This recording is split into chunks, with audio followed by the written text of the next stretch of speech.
informasi dari masyarakat tertentu, di mana di depan kantor kelurahan Malende, misalnya di tempat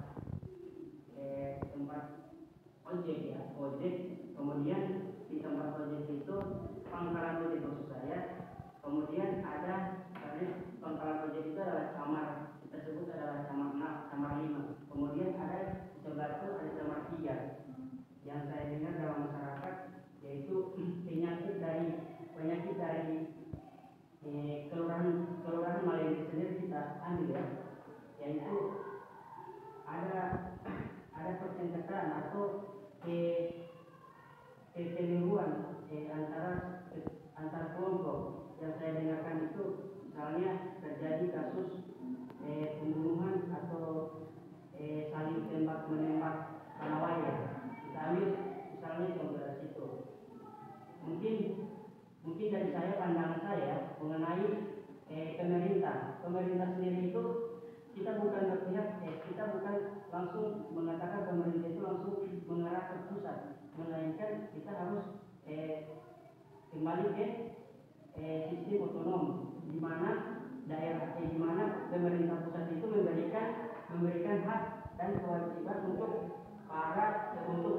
untuk daerah masing-masing dalam mengatur atau mengelola tata masyarakat di Indonesia. Jadi mungkin itu adalah tugas sendiri dari daerah Malende sendiri.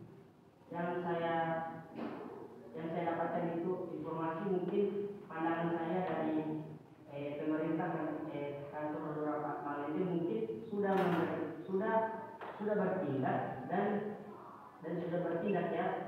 Kemungkinan kita tidak bisa langsung mengatakan bahwa pemerintah Malende ini tidak mungkin hanya diam, karena saya dengar juga dalam informasi tersebut dikutip oleh saya dengar berita bahwasanya terjadinya perselingkuhan atau perkelahian itu karena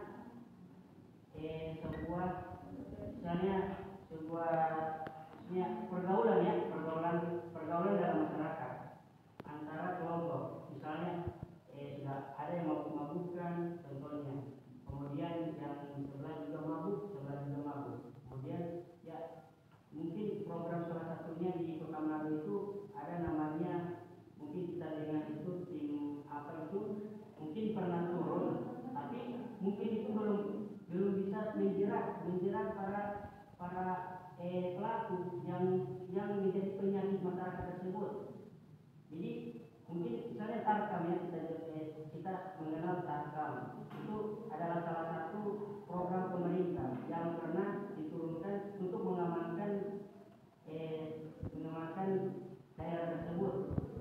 Jadi persoalan di sini, peran pemerintah itu sudah dijalankan. Misalnya sudah membuat kegiatan program atau sosialisasi dalam masyarakat, melainkan ada oknum-oknum tersendiri yang sudah misalnya sudah dipenjarakan atau sudah terindikasi dalam kasus tersebut. Namun misalnya dia sudah dipenjarakan, misalnya sudah 2 tahun, namun pada saat keluar lagi menjadi penyakit masyarakat lagi. Itu adalah salah satu contoh yang dapat menimbulkan. Misalnya kita mendapatkan berita, misalnya kita sudah langsung bisa menemukan stigma bahwasanya orang yang keluar dari penjara itu akan menjadi pemegang kekuasaan dalam pergaulan. Itu dari saya, dia sangat berpengaruh. Misalnya kita ambil saja di Megamall itu, atau di depan Megamall itu, orang-orang yang tukang parkir itu tidak mungkin hanya orang biasa. Kalau hanya orang biasa mungkin langsung, kalau misalnya bertemu dengan orang bertato mungkin kena mental. Kalau misalnya orang begini, itu pasti bekas-bekas dari orang-orang yang itu adalah dengan mungkin membangun posko penjaga, seperti polisi harus menjaga di tempat itu ketika sering terjadi kekacauan seperti yang ada di Bunga. Mungkin itu harus penjaga antar desa agar desa itu lebih aman. Dan penjalan kaki yang lewat di sana lebih merasa aman karena sudah ada posko penjaga. Ya, dan saya. Mungkin membangun rehabilitasi kembali para oknum-oknum penjahat yang pernah menjadi preman atau menjadi yang pernah keluar dari penjara ya. Kita lihat misalnya di kasus Dumoga, bisa kita ambil dari kasus Dumoga ya. Ya itu Dumoga. Kalau misalnya merintis dan lebih jauh, saya hanya mengutip dari informasi bahwasanya itu hanya ada dari misalnya itu hanya berita hoax saja kalau saya ambil ya.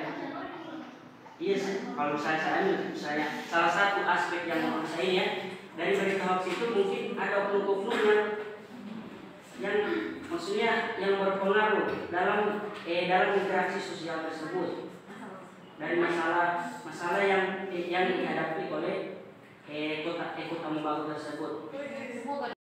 Pengaruhnya mengenai oknum-oknum tertentu dalam suatu persengketaan tanah seperti cerita yang saya dengar baru-baru dari Bitung tentang pasti teman-teman sudah mendengar bahwa ada pasar yang terbakar baru-baru ini pas Idul Fitri. Nah, pasar itu merupakan pasar pemilik dari suatu individu. Terus akan disengketa atau akan direbutkan tanah dari pemerintah. Jadi individu ini bermasalah dengan pemerintah. Jadi individu ini pemerintah yang merebutkan tanahnya. Nah,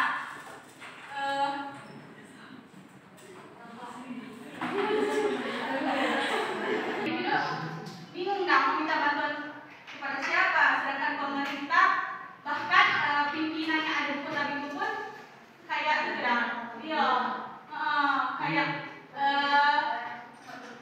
nggak mendukung dah.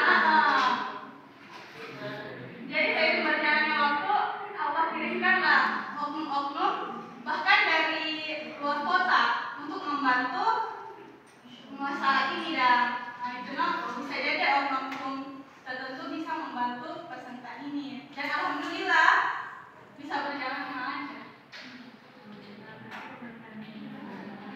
Iya. Nah, seperti yang sudah dijelaskan juga kepada saudara Andi tadi terkait otonomi daerah, di mana hak sepenuhnya pemerintah bisa diberikan oleh pemerintah daerah atau bisa dikatakan kepala daerah yang mempunyai hak wewenang kemudian peristiwa yang terjadi biasanya sebenarnya disebabkan oleh hal-hal kecil saja, tetapi bisa menimbulkan dampak yang besar, bahkan konflik antar umat beragama dan suku. Jadi mungkin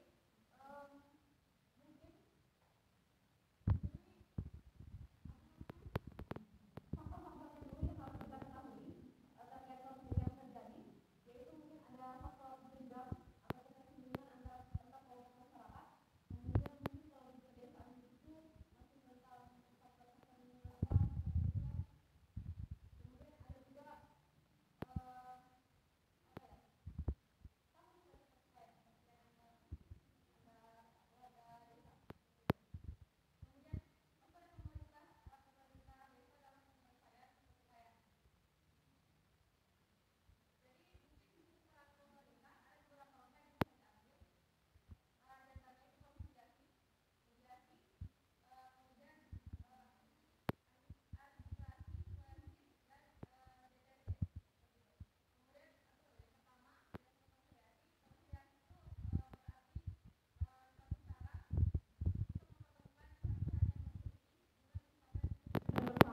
berdamai. Nah, dalam proses pihak-pihak yang berkepentingan dapat meminta bantuan pihak ketiga.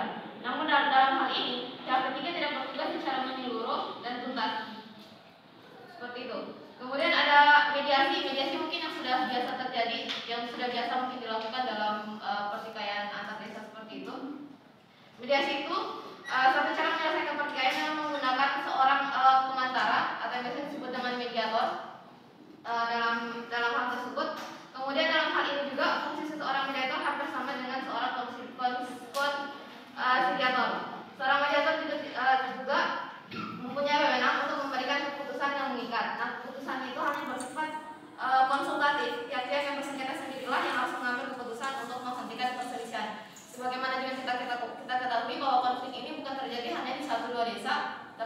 tetapi lebih dari 3 desa, seperti itu. Kemudian ada namanya arbitrasi yang berasal, maksudnya artinya melalui pengadilan dengan adanya seorang hakim atau arbiter yang biasa disebut itu sebagai pengambilan keputusan. Nah, arbitrasi ini berbeda dengan konsiliasi, di mana keputusan yang mengikat kepada kedua pihak yang bersengketa, artinya keputusan seorang hakim harus ditaati dalam hal ini jika mengambil langkah arbitrasi tersebut. Nah, itu mungkin bisa menjadi salah satu peran pemerintah yang bisa digunakan dalam menyelesaikan konflik yang ada. Kemudian ada koersif, yaitu cara menyelesaikan pertikaian dengan menggunakan paksaan fisik ataupun psikologis. Nah, bila paksaan psikologis tidak berhasil, seperti kita ketahui bahwa di sana itu oknum-oknum tertentu saja yang di desa mereka tidak mereka tidak pakai seperti itu. Mereka tidak takut akan oknum-oknum yang terdapat di sana, oknum desa ataupun oknum-oknum hukum yang ada di sana. Itu bisa menggunakan cara koersif mungkin. Nah, pihak yang biasa menggunakan paksaan adalah pihak yang kuat, pihak yang merasa yakin menang, bahkan sampai menghancurkan pihak musuh, seperti itu mungkin kasarnya bisa dikatakan. Kemudian yang terakhir itu ada namanya langkah DTT. DTT ini berasal dari kata Prancis yang berarti mengendorkan. Pengertian yang diambil dari dunia diplomasi ini berarti mengurangi hubungan tegang antara dua pihak yang bertikai. Nah, cara ini hanya merupakan persiapan untuk mengadakan pendekatan dalam rangka pembicaraan tentang langkah-langkah mencapainya perdamaian. Jadi hal ini sebenarnya belum ada penyelesaian definitif, belum ada pihak yang dinyatakan kalah atau menang. Nah, kemudian dalam prakteknya ini sering dipakai sebagai peluang untuk memperkuat diri masing-masing. Misalnya konflik fisik yang diganti dengan peran pemerintah. Kita balik lagi kepada peran pemerintah desa dalam menyelesaikan konflik yang ada yang terjadi antar warga yang dirasa masih lemah dan belum maksimal, dan memang itu yang terjadi seperti kita lihat di daerah Bumoga. Dan sebenarnya bukan hanya di Bumoga sendiri, sebenarnya di Indonesia kita juga banyak daerah-daerah yang masih mengalami ancaman-ancaman serius seperti itu mungkin.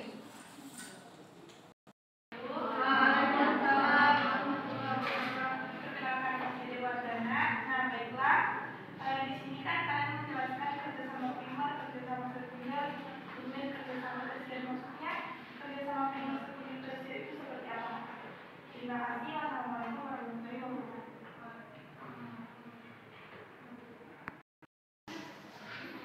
Baik, langsung saja. Mengapa individu dan masyarakat menjadi bagian penting dari sosial?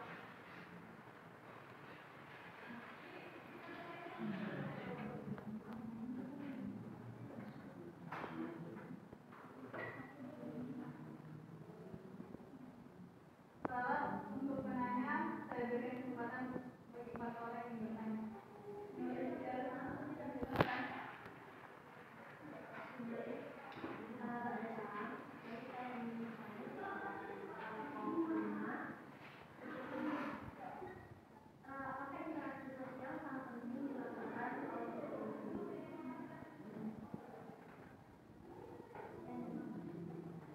Enda, silakan.